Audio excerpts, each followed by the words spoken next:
बिल्लू और बिल्लू जेल में 4 साल की सजा काट रहे हैं, लेकिन बिल्लू का प्लान तो कुछ और ही है। उसकी नजर जेल से बाहर जाने वाले पाइप पे है, जो जेल की छत से बाहर की टंकी को जोड़ता है। हम इस पाइप से जेल के बाहर जा सकते हैं। अरे लेकिन ये पाइप सिपाही के कमरे के ऊपर से जाता है। पाइप पे लटकते ही हमारे पैर उसकी खिड़की से दिख जाएंगे। हाँ, पर अगर हम लटकने के बजाय चल के जाएं, तो सिपाही की नजरों से बच सकते हैं। वाह गुरु, आप तो बड़े स्मार्ट हो।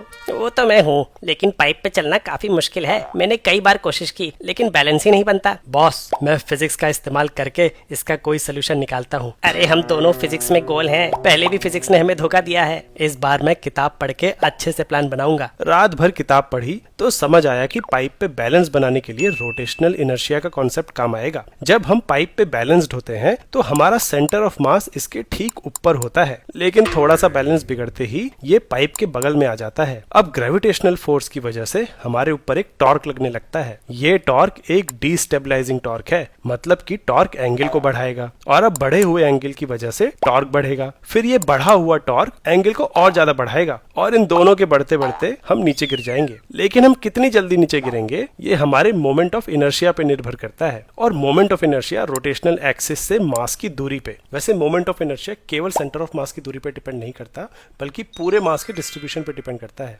लेकिन हमारी कहानी के लिए इसको ऐसे मान लेते हैं। ज्यादा मोमेंट ऑफ इनर्शिया मतलब धीरे धीरे रोटेशन चालू होगा, और कम मोमेंट ऑफ इनर्शिया मतलब जल्दी से। इसलिए जब हम रस्सी या पाइप पे डंडा लेके चलते हैं तो हमारा कुल मोमेंट ऑफ इनर्शिया बढ़ जाता है। ये बढ़ा हुआ मोमेंट ऑफ इनर्शिया बैलेंस बिगड़ने पे रोटेशन को रेजिस्ट करता है, जिससे एक डायरेक्शन में गिरने का टाइम बढ़ जाता है और चलने वाले को वापस संभलने के लिए ज्यादा टाइम मिलता है। टिल्लू ने खुश होकर ये आइडिया बिल्लू को सुनाया। मैं क्या सर्कस वाला दिखाई देता हूँ? ये अभी भी काफी मुश्किल है, कुछ और आसान सोचो। एक और तरीका पढ़ा था मैंने। क्या centre of mass he change कर देते हैं? अगर हम ऐसी सॉलिड रॉड का इस्तेमाल करें और इसके दोनों सिरों पे कुल वजन अपने वजन से ज्यादा रखते हैं, तो हमारा सेंटर ऑफ मास पाइप के नीचे आ जाएगा। ऐसा होने से अगर हमारा बैलेंस बिगड़ेगा तो सेंटर ऑफ मास हमारे झुकने की उल्टी डायरेक्शन में जाएगा। लेकिन अब ग्रेविटी की वजह से इसके ऊपर एक रीस्टोरिंग टॉर्क लगेगा, मतलब एंगल बढ़ने पे टॉर्क तो बढ़ेगा, लेकिन ये टॉर्क अब एंगल को कम करने का काम करेगा और हम दोबारा स्टेबल पोजीशन में आ जाएंगे। हाँ, ये तरीका बेस्ट लग रहा है। आइडिया तो ठीक है, लेकिन सॉलिड रॉड कहाँ से लाएं? ये रस्सी और डंडा जो छुपा के रखे थे कब काम आएंगे? सेंटर ऑफ मास तो इनसे भी नीचे आ जाएगा। बिल्लू ने डंडा पकड़ा